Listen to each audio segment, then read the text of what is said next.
start talking. Hey! Hello everyone. Another episode of Retro Corner 64 for you here. I'm Dave Ryan, to be joined shortly by Mark Robinson, who is out trying to find his magical tablet of facts. We're here to play FIFA Soccer 64. I'm in the pilot seat today, as the relative football game expert here on Link to the Cast. And this is a tough one because this is the first football game ever released for the N64, and it's not a full version. It's kind of just a port. Hello, you bastard! Hello! Oh, you from London? It's kind of a port of the 32-bit versions of this game. So this could go either way. I never played this at the time, Mark. I think ISS Pro was the first football game I played. ISS Pro was kind of the king of the late 90s, let's be fair. I never played a football game on 64, so there was a gap for me between FIFA 93 and 94 on the Mega Drive, which were my football games at the time, the isometric view type football game. And then my next one would have been FIFA Road to the World Cup 98, which is still probably my favourite football game of all time, just because it has Song 2 on the soundtrack. But yeah, you get to be Manchester U against Germany.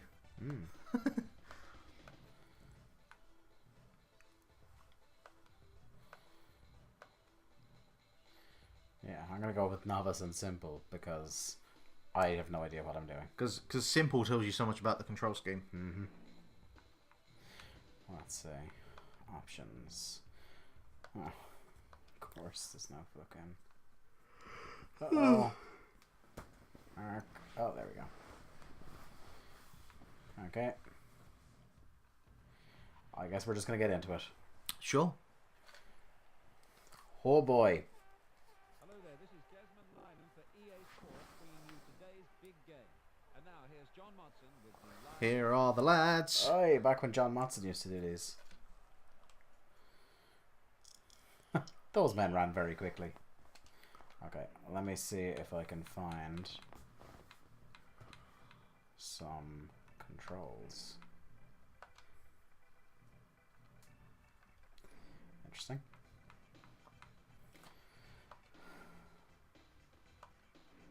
Interesting. I guess I'm just figuring this one out as I go, Mark. Yeah. Come on, it's a football game. It shouldn't be too difficult. Excellent pass. Tell you what, you've been playing FIFA 17 for the last year. Looks a little bit different. Yeah. Oh boy.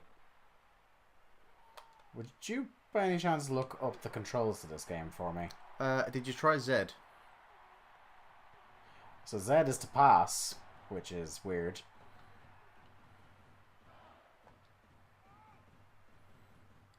And no, I won't look up the controls because this is far much more fun.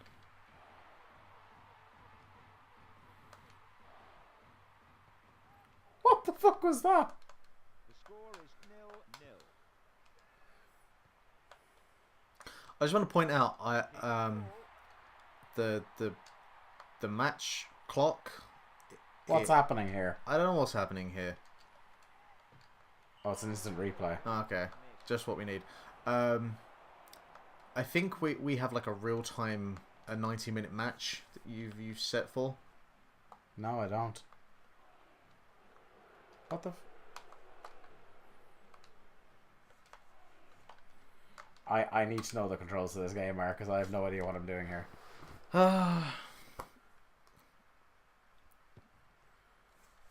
Mark, Yeah. what is happening? You're playing a game within a game within a game. Yeah. See, what's happened here is I believe I pressed a button. You've pressed the button that's... And it's just fucked it. Oh, there we go. No, it's not. Oh, no?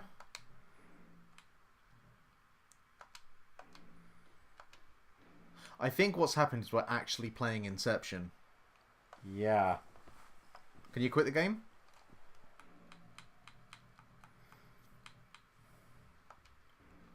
I have no idea what I did there. Try again. Yeah. Let's see if I can find the controls in here. FIFA 96 controls. Tell you what, music is banging. Uh-huh.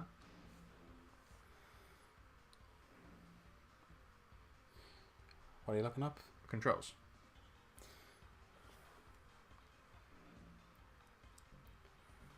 Somewhat. Jesus Christ, this file is far too big. You look up FIFA 64 specifically? FIFA 96. Oh, That's not what it is. it's FIFA 64. Yeah.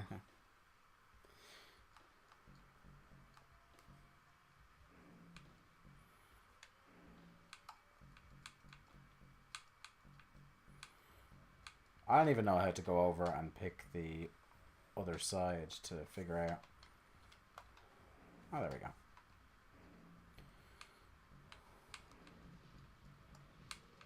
Are Ireland in this? Fucking Singapore are. There we go. Are Ireland. Nope.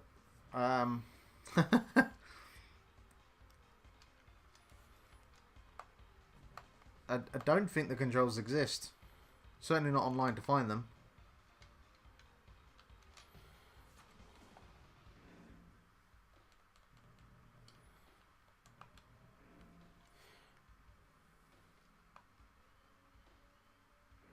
What the fuck?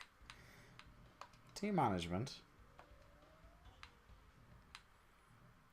Nope, you're in the dark, my friend. There is nothing online. Alright, here's my starting lineup. Schmeichel, Neville, Irwin, Pallister, Neville, Debeck, Roy Keane, Nicky Bo, Giggs, Karl Poborski, Eric Cantona, Raymond van der Gouw. This is taking me back. Jordi Cruyff. There's no quicker way to date a game than... Jordi Cruyff. I always say that. Oh, yeah. Sorry now for just mucking around here, but I really like... I'm so lost. I've turned on to complex controls because I'm afraid it's like one of those things where it just boils everything down to a couple of context-sensitive buttons. I mean, you know where you can't find the controllers, all the controls, is because there would have been an actual instruction manual. Uh-huh. That would have told you Oh, this. yeah. Although, to be fair, by the way this game is acting, I don't think that's going to be your biggest issue.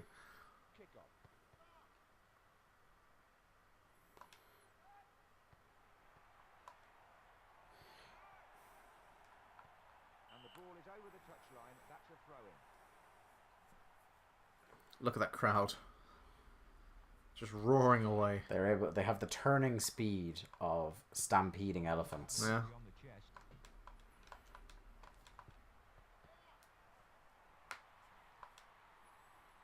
And the ball is over the touchline. That's good. That's a throw-in. Let's see what you're going for there. Kick it into the crowd. It was good. Clearly you must be playing in some sort of Olympic stadium because there's about a mile between the field and the crowd. Yeah. I wonder is this the only stadium on this game? Probably. We'll never find out. So I do not intend on playing this very long. Throw-in. Pleasantly surprised by the fact that it even fucking has commentary. Yeah. I wonder if this would have been the first football game to have commentary. Well, because it's a port of the 32-bit versions, and like one of the the selling points of the 64 was... What the fuck? That was absolutely on the other side of the line there. Uh-huh. I'll take it. Excellent pass. I suppose there probably would have been one PlayStation game before this. Yeah, it would have been the PlayStation N64 generation that would have had enough kind of space on the cartridge / disc. Yeah. Well, certainly more the PlayStation than the N64 anyway. Well, wasn't that one of the the things they hawked about the N64 to to devs was like, oh, the complexity of sound you can put into this. It was bollocks. It was one of the key reasons why Final Fantasy didn't come over. Well, I mean, that was a big fucking game as well. Yeah. But you think about the amount of fucking sound that was on that. Like, I think more for...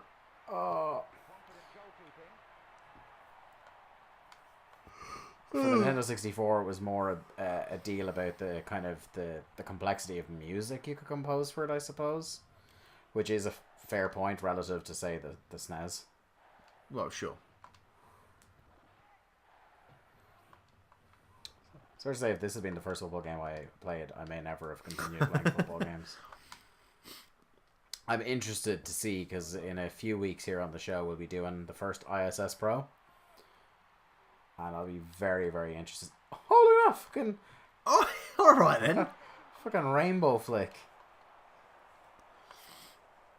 I still, to this day, I've not played them in a while now, but I still stand by those Mega Drive... I've forgotten the word I was looking for now. Isometric view football games. Like, they're really, really good. Sensi and stuff? Sensi. Sensible Soccer. Oh, I never played Sensible Soccer. That was one I never played. That was a big... I never played it either. That was a big kind of... Like, you know the way each generation has its own kind of underdog football game? Yeah. Like, during the PS2 generation, when it was all about Pro Evo versus FIFA, there were... And I knew some, so they actually were people who existed. This is football fans. Oh, they're the other people that swore by that. Yeah. I was in there between like the PS1 and the PS2. There was a This Is Football. Michael Owen had his own game. Ryan Giggs had his own game. There was that one, do you remember Club Football? Club Football, which had all the different You could covers. only play as one team in each one. What a fucking racket that was, eh? Do you know it was on the cover of... Because you know the way, like, sometimes they would do region-sensitive covers of games? Yeah. Do you know it was on the cover over here of FIFA 2000... Or not FIFA. Sorry, This Is Football 2003. I don't know, Edgar Davids. Yeah! Eric Cantona. No, John O'Shea. Alright, Jesus. John Aldo. Tell you what, he's still got it. Yeah. Who, John O'Shea? No. Well, yeah. Is he still at Sunderland? Yep. He's our club captain, I think. Oh, I mean, not that they're spoilt for options. No, but he's certainly their best one. Yeah. Because just ask a friend of the show, Jack Lazell, sometimes about one of their other defenders, a man by the name of Papi Djilobodji. Uh-huh. He's got some thoughts, because Chelsea signed him for a hot second. And then immediately sold him to Sunderland. Oh, so that's counting the real world time. That's as really opposed to weird. time. That's dumb. I've never seen that in a football game before. Because I knew it was set to 4 minute halves. So we'll play the game through. Yeah, sure. I'm very curious to why the camera fucked up and went all Inception there in that first game. I hit... When I was doing the goal kick, I didn't know what button it was to goal kick it. It turns out it's B. Because why not? Okay. And I hit like Z and R. I was just smashing buttons. And so somehow you So pressed there might be some sort of inset camera button. You And I pressed the didn't button know... that destroys the game. Yeah, I didn't know what combination of buttons stopped it. Okay. Because the fact that even when I paused it in the game, it went back to the normal screen makes me think it's something that you could actually do on the game and it wasn't just a fuck up on the ROM. His arms look like medieval. The frame rate goes all to hell during set pieces. Did not mean to do that. You've done that a few times now. Yeah.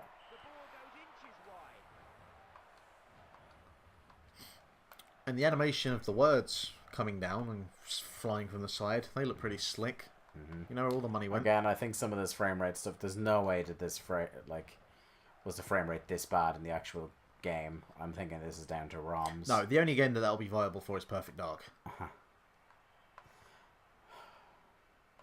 My God, did they do a great job with that for the Xbox One version of the 360 version of that game for Rare Replay. Fuck, it's pretty.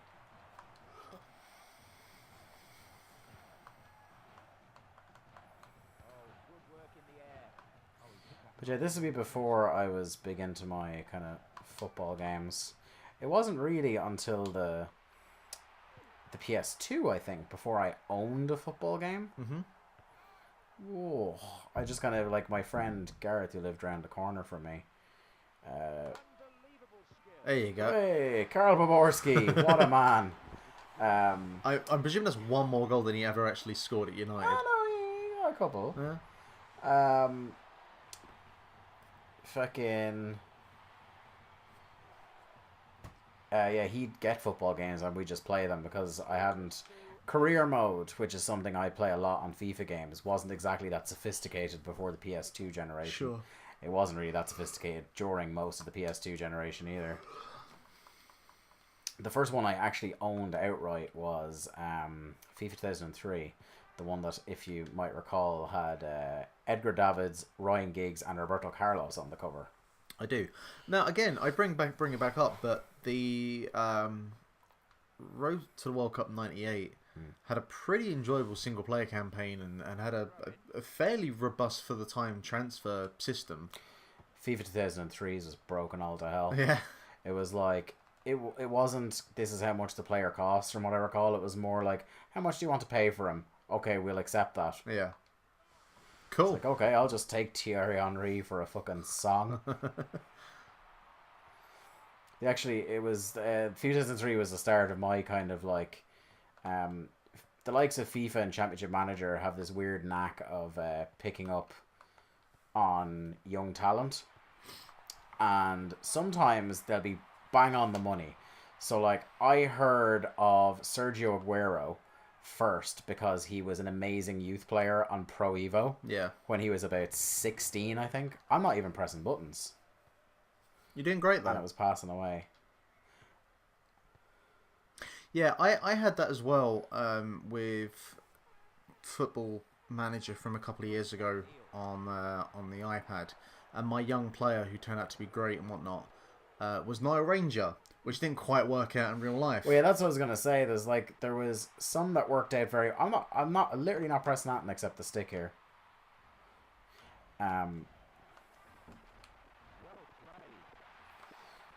Fucking hell. But yeah, for every, like, there'd be about good 3/4 to 80% of the time they'd be bang on, and I'd hear of a player, like, then a couple of years later going, oh fuck, I had him as a youth player in my Master League team or whatever. But then there's ones that he really missed the mark with. So on FIFA 2003, the first football game I ever owned, I had this player that I picked up from LA Galaxy called Brian Mullen, an American centre forward who I signed him for United as a backup to whoever my striker was at the time. Probably knowing me and my fandom of him, I had bought the original Ronaldo. But, oh, excuse me. By the end of his first season, Brian Mullen had scored 101 goals. And it's safe to say Brian Mullen in real life didn't live up to match that. I think he burned out at LA Galaxy when they started getting good players in, like Landon Donovan and later Beckham and stuff like that. I think he retired at the Houston Dynamos. Do you think Wenger is useless at football management games as he is in real life when it comes to transfer policy? I mean, he was really good at football management for a long time. But yeah, in terms of maybe not spending money in the transfer market. Although, Football Manager would be the game for him then, because it's really hard to spend... Certainly the fucking new one. They give you fuck all money in Football Manager. Whereas, like, I start off my season on FIFA 17 with United, and part because they're a rich club, and part because I get a bonus budget for my level on EA Sports being so high. That I think my default budget with United is £140 million sterling when I start. You can buy a Pogba and a bit for that. Yeah. Right, so that was FIFA Soccer 64. It's not a great port. I don't know how good the game was originally, again, because I never really played it that much. Or at all, really. I don't Literally, that floating football in the top corner there is the smoothest thing we've seen in this game. Mm-hmm. But again, I'm going to just assume most, if not all of that. I'm sure there probably were some performance issues. There always are. But I'm going to put a lot of this down to the ROM. But it's good to start seeing these football games, because the N64, when I think things I love on the N64, football games were not necessarily one of them. No. So, yeah, that's that one in the bag. That's going to do it for another episode of Retro Corner 64. Next week, it's Turok, Dinosaur Hunter. Mark's going to be taking you through that. So, look forward to that. We'll see you soon. I've been at Dave Ryan IV on the Tweet Machine. That man there, Mark Robinson, has been at Lithium Project. at linktothecast on the tweet machine to catch up with our latest content. Linktothecast.eu is the website. Listen to the podcast, subscribe, like, share, all that sort of good stuff. Tell your friends. We'll see you again next week. Goodbye.